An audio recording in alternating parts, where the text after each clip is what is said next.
How to add music to TikTok video. To get started, first of all, open up the TikTok application on your phone. You will then be taken to the TikTok homepage. Here, you can explore and view TikTok Reels. On this page, go to the bottom panel and tap on the plus icon in the middle. This is the TikTok camera screen. Here, you can take photos or videos to post on TikTok. Now, you can choose a time limit for your video as shown.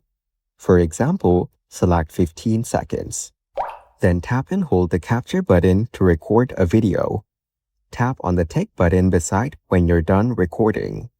You can also edit the video as you like using the edit options on the right side of the screen. Then, go to the top and tap on Add Sound.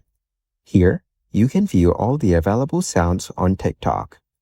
Explore the sounds and select the one you like to add it to the photos. You have now successfully added a music to this video. After that, tap on Next at the bottom to proceed. Following these steps, you can easily add music to TikTok video.